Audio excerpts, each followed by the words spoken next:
हुमा और रुबीना बेगम के ख्यालात में तो फर्क था ही, अब नासिर भी अपना सर उठा रहा था। जो बेटा माँ की गोद में पलकर जवान हुआ हो, उसके हाथ का खाना खाया हो और बीवी के आने के बाद जरा सी मुख्तलिफ राय का इजहार करे तो माँ को खटकता। नासिर एक कश्मकश में था कि आखिर इस जंग में किसका साथ दे। ऐसे मौकों पर अमूमन एक ही चीज काम आती है, झूठ, और वो बोला गया। ये लीजिए आपकी चाय। खुदा की पनाह, एक भी खैर की खबर नहीं होती आजकल अखबार में। इसीलिए मैंने तो अखबार पढ़ना ही छोड़ दिया। क्या फ़ायदा खामखा खून जलाने का। आप क्या समझते हैं कि आपके अखबार ना पढ़ने से अखबार में बुरी खबरें ख़त्म हो जाएंगी? कमाल कर दिया बेगम तुम भी। आओ बेटा आओ। नहीं पापा, आओ बैठो। हम लोग ज़रा बाहर जा रहे हैं। आज हुमा की सालगिरह है ना, तो मैंने सोचा कि खाना बाहर खाया है। तो पहले बताते ना बेटा, यहाँ खाना ना बनवाते। अब देखो, ये होती है फिजूल खर्चियाँ। बेगम सालगिरह रोज रोज तो नहीं होती। वैसे कहाँ जा रहे हो तुम लोग? मेरे दोस्त का एक हट है, बस वहाँ जा रहे हैं। शाम को वहाँ इतनी अच्छी हवा चलती है, और वैसे भी हुमा को समंदर की हवा बहुत पसंद है। या अल्लाह खैर, क्या ज़रूरत है ऐसी जगहों पर जाने की। और वैसे भी बहू उम्मीद से है। सुनसान और वीरान जगहों पर जिन्नात होते हैं, और सुना है जहाँ कोई नहीं होता ना, वहाँ असेब होते हैं। और ये जादू टोना करके लोग वहीं फेंक कर जाते हैं। बेटा खामखा कोई तुम अजाब लेकर मत आ जाना। मगर मामा, अरे किसी रेस्टोरेंट में चले जाओ बेटा, मेरे दिल को भी धड़का लगा रहेगा। फिर ऐसी हालत में तो बहुत एहतियात की ज़रूरत होती है। ओके मामा, हम यहीं किसी रेस्टोरेंट में खाना खा के आ जाते हैं। मगर नासिर। ठीक है मामा, चलो।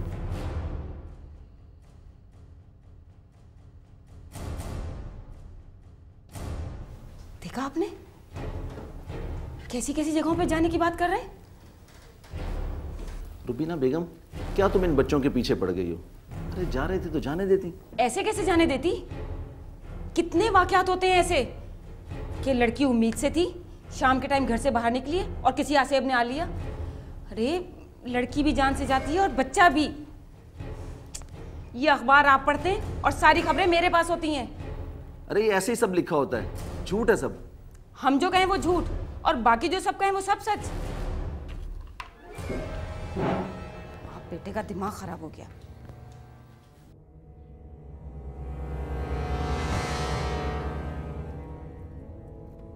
अब ये क्या है? हम हट पे नहीं जा रहे? किसने कहा? अभी तो आपने अंदर कहा था। अब मैं ही बाहर ये कह रहा हूँ कि हम जा रहे हैं। रियली? और क्या? तो वो अंदर?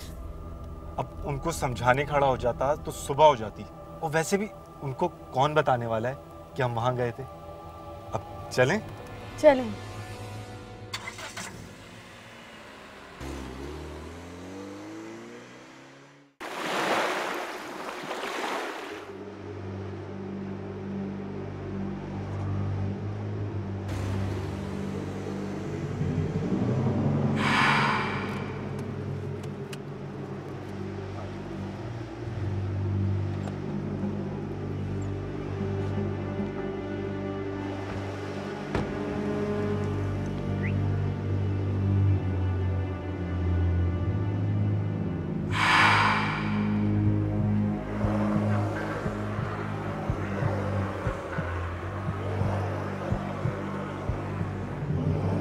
क्या हुआ उमा? नासिर, मुझे लगता है आंटी बिल्कुल ठीक कह रही थी। ऐसी जगहों पर आसेब होते हैं। अब तुम भी ऐसी बातें करना शुरू हो गई। कई दफा आए हैं हम यहाँ। अच्छा। हाँ, अब चलो, कामरान भी आने वाला होगा, और उसके सामने ये मत बोल देना। क्यों? भाई उसका हर्ट है, बुरा लगेगा। एक तो हर्ट दिया, और अब अंदर चलें और मूड ठीक करो। तुम्हारी सालगिरह है आज। हाँ।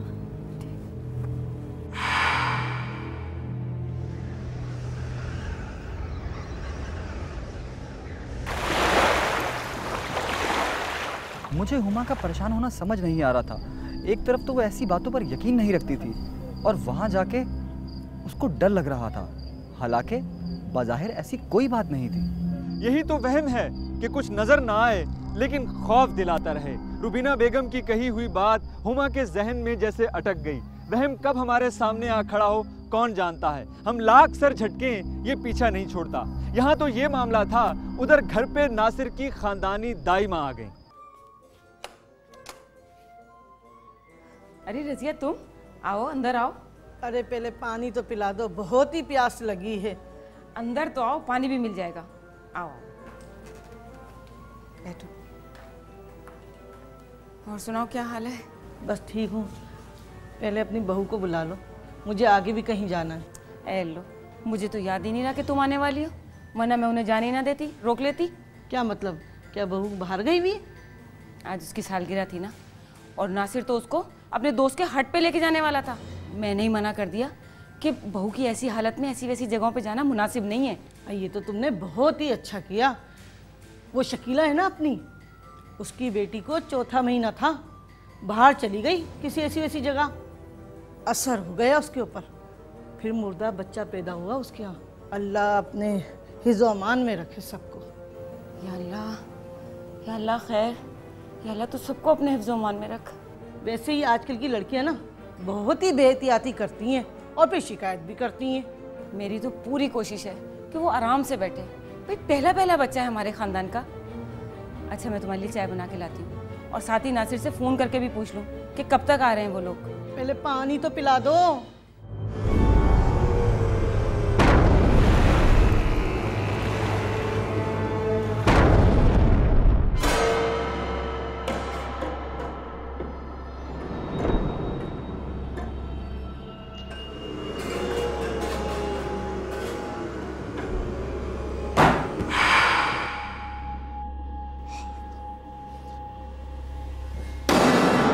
चलो जी, केक तो मैं ले आया, छुरी भूल गया, अभी लेके आता हूँ। सुने, हाँ मैं कह रही थी कि कुछ देर आप मेरे पास यहाँ बैठ जाए। क्या यार हुआ, अभी तक तुम। अच्छा अगर यहाँ कुछ ऐसा वैसा है तो मैं उससे रिक्वेस्ट कर लेता हूँ। अगर यहाँ कोई ऐसा वैसा है तो प्लीज मेरी बेगम और बच्चे, बल्कि होने वाले बच्चे को तंग ना करें। मैं आधा केक आपके लिए छोड़ के जाऊंगा। अब खुश? कामरान कब तक आएगा? एक नंबर का झूठा आदमी है, खुदा की कसम खा के बोल रहा था कि मैं आऊंगा, अब फोन करके कह रहा है कि मैं नहीं आ रहा। अच्छा, मैं तो कहता हूँ अच्छा है कि नहीं आ रहा है, सारा रोमांस खराब कर देता। चलो मैं छुरी और बाकी चीजें लेके आता हूँ।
कॉल कर रही है इसमें।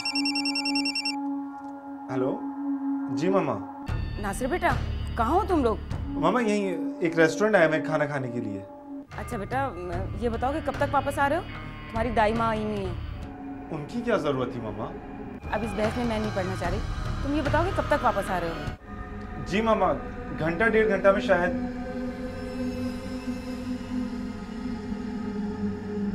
छुरी कहाँ गई? क्या कहाँ गई? कुछ नहीं मामा, एक सेकंड होल्ड कीजिएगा।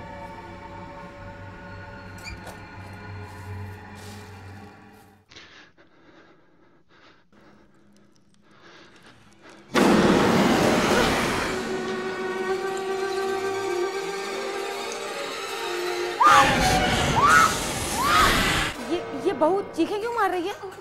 हेलो? क्या हुआ भाभी? भाभी मैं हूँ यार, भाभी मैं हूँ कामरान। भाभी क्या बदतमीजी है यार कामरान। क्या बेहूदी है ये? हेलो? हेलो नासिर, मेरी आवाज आ रही है? हेलो? क्या हो रहा है वहां पर? हेलो? क्या यार कामरान, यार बता। बेगम को डरा दिया तुमने। आप तो कह रहे थे कि ये नहीं आने वाला है। यार आना तो नहीं था, लेकिन इतने दिन हो गए यार समंदर को देखे हुए। चल अब आ गया है ना, किचन से बाकी सारा सामान लेके आओ, केक काटें ताकि इसका डर खत्म हो। जो हुक्म मेरे आका।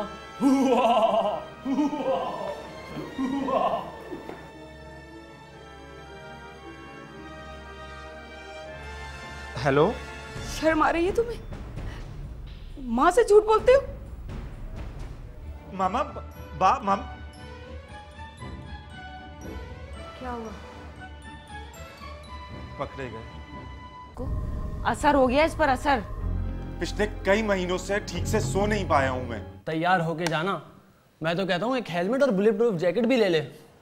हाँ तू कर ले मजाक, मैं ये सोच रहा हूँ कि बहाना क्या बनाऊंगा। या अल्लाह उन्हें अपने हिफ्ज़-ओ-मान में रखियो। या अल्लाह वो साथ खैर के वापस आ जाएं।